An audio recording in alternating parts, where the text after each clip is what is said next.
Salut à tous.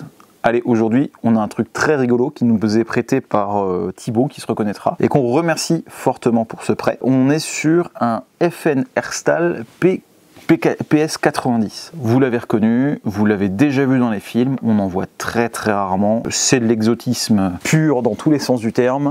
La cartouche, le mode de fonctionnement, les chargeurs, il y a tout qui va bien. Allez, c'est parti. Donc cette belle machine est fabriquée par FN Herstal en Belgique, nos amis les Belges, qu'on remercie de fabriquer ce truc-là et de surtout ne pas le vendre en Europe. On les remercie, ils sont très malins ceux-là. Bref, pour avoir cette carabine, sachez qu'il faut la faire importer des États-Unis. On la trouve que là-bas. Ne me demandez pas pourquoi, c'est aberrant. On est sur un truc qui est exotique d'un bout à l'autre. Il n'y a rien qui va sur ce truc-là. Enfin voilà, il n'y a rien qui va. Je pense que le mec qui a conçu ça, il était perturbé, il s'est dit je vais concevoir un truc improbable, et il y est arrivé et ça marche. Par où commencer? Je sais même pas. La longueur, ça fait tout juste 60 cm. C'est tout juste à peine légal pour la France. Ça tire quoi comme calibre? Du 5,7 par 28. Vous verrez, c'est des toutes petites cartouches, c'est des tout petits suppositoires, des balles de 40 grains et ça sort à 715 mètres par seconde. Le canon, grosso modo, il commence là, il finit là, il fait 10 pouces et il est caché en dessous de tout ça. Ce bazar-là, c'est le chargeur. Mais c'est un truc de fou. Le chargeur, les cartouches, elles sont en travers, elles sont à 90 degrés. Quand on charge, vous verrez sur la vidéo, on va vous faire voir des exemples et on va prendre le temps de le charger parce que c'est super curieux. Les cartouches, elles sont comme ça. La tête d'un côté, le cul de l'autre, mais elles sont censées aller de l'autre côté. Bref, ça tourne. Pour ouvrir le chargeur, paf, le voilà. Donc là, on a un chargeur de, 50 coups d'origine, bridé à 30 coups pour la France évidemment, et donc on a un système de chargement assez curieux. On a un canon qui est dans ces coins là, mais il est où? Crac, il est ici, le canon. Et le truc amusant, c'est que c'est une cartouche type carabine, avec un épaulement, et ils ont trouvé le moyen de faire ça avec une culasse non calée. Il n'y a pas de tenon. Donc c'est comme un PCC en 9 mm, comme un airsoft, c'est pas calé. Bref, c'est curieux. Alors on le démonte parce que pour vous le présenter, ce sera plus simple. Donc on a enlevé le chargeur, on appuie sur le bouton, crac. On a la partie mécanique canon qui se démonte avec les organes de visée. Les organes de visée, ils sont très rigolos, on va en parler après.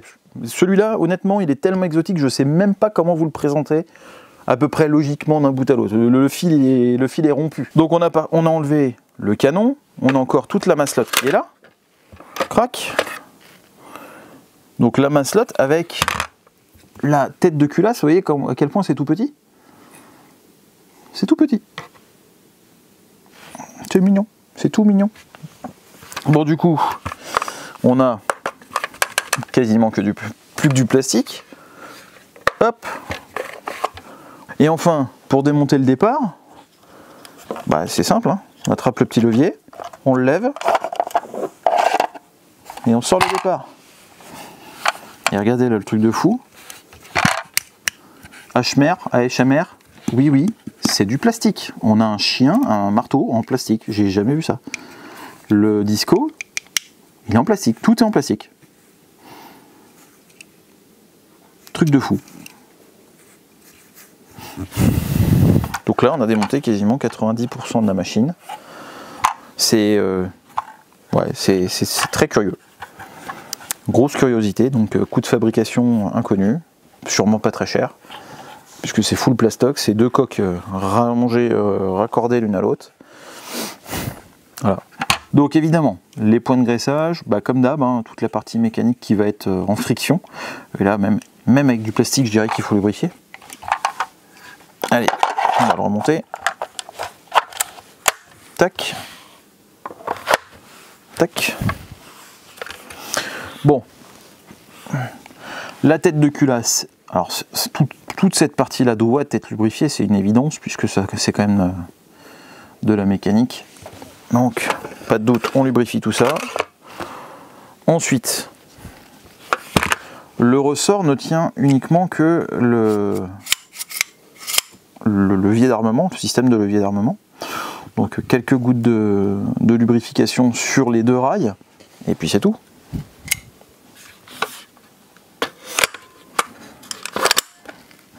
Voilà, c'est remonté. C'est vraiment très basique. On va parler des organes de visée. Alors, celle-ci a été équipée d'un rail qui n'est pas d'origine, c'est pas livré avec.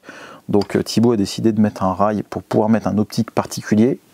qui l'attend avec impatience. Et alors, mais très simplement, vous avez 3 organes de visée mécaniques. À gauche, à droite, vous avez déjà une hausse, un guidon, qui marche très bien. Mais en plus de ça, au milieu du rail, vous avez un micro-huton avec un tout petit guidon devant pour faire de la précision. Enfin, on va remonter ce chargeur. Donc il y a, voilà. C'est déconcertant tellement c'est simple. Le pot de départ. Et du coup, on va parler un petit peu de l'ergonomie et faire voir un peu comment ça se tient. Comme ça. Alors moi, pour l'essai, je l'ai utilisé en le mettant comme ça. J'ai vu... Ouais, bref, comme ça me paraît pas mal. On a une détente qui est encore en plastique. La sécurité, toute simple. Je vous laisse... Alors, je sais pas si avec mon micro, je vais essayer de coller mon micro à la machine. Là-dedans, ça fait bling bling blong. C'est... Allez, on va mesurer le départ. C'est parti. Je vais essayer de coller mon micro à la machine pour que vous ayez le bruit.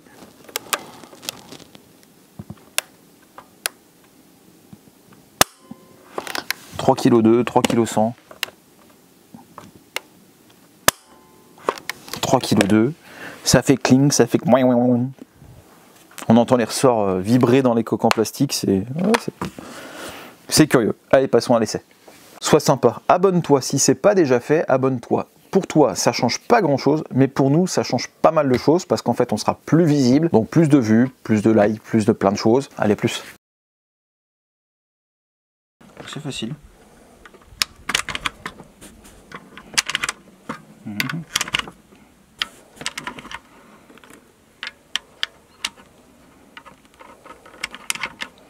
Faut poser la mule là. Voilà. Tac.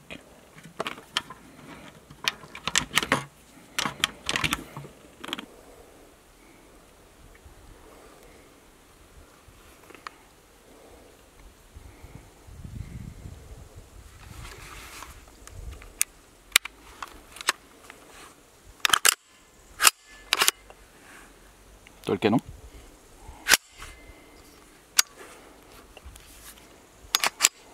Ça c'est la molette d'origine et ça c'est un custom.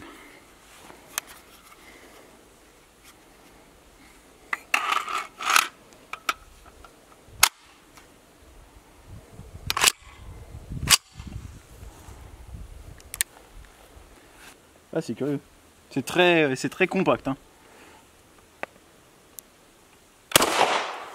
Ah ça bouge pas. J'ai pris un retour. Ah non, les douilles. T'as les douilles qui s'éjectent là.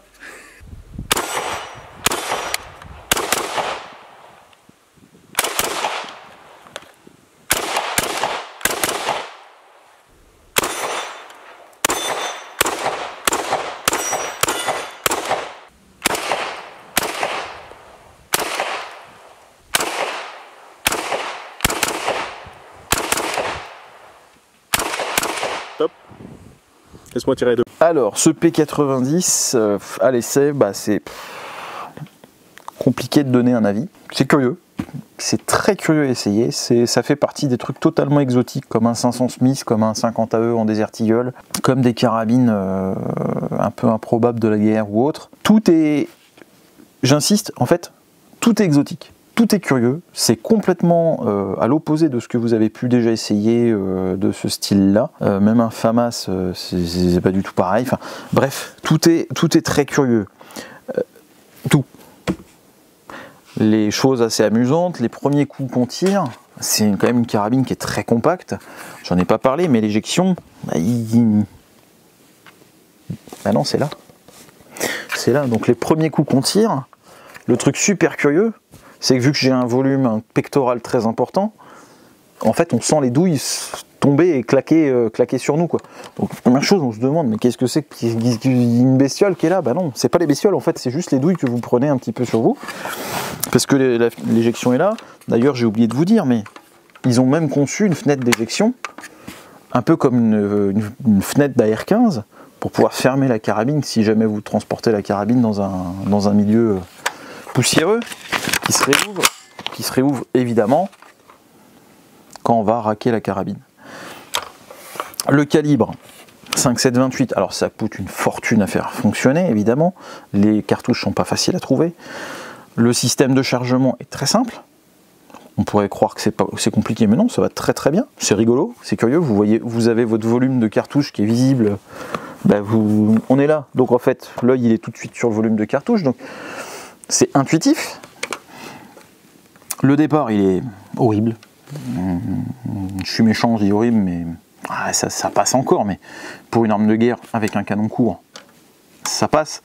Mais sinon, pour faire de la précision, ouais, c'est loin d'être bien. Les organes de visée, je trouve ça génial. Gaucher, droitier, précision, vous vous mettez au milieu. Pour le coup, œilleton guidon, ça marche du tonnerre à travers le rail. Ouais, c'est curieux. C'est un truc, on a découvert ça, on a eu la chance de le découvrir. On remercie encore une fois Thibaut parce que c'est quand même pas tous les jours qu'on voit des machines comme ça. Donc vu que c'est totalement exotique, exceptionnellement, on va pas faire de plus et de moins sur cette arme-là parce que je n'y vois aucun intérêt. On est dans l'exotique, l'exorbitant en termes de tarifs évidemment, le coût de fonctionnement, tout, bref, voilà, donc plus moins aucun intérêt. Si vous aussi vous avez des armes totalement exotiques, parlez-nous-en dans les commentaires, décrivez ce que vous avez, et ce sera toujours sympa de voir un petit peu ce qu'on peut trouver sur le marché français. Allez, à dimanche prochain, ciao.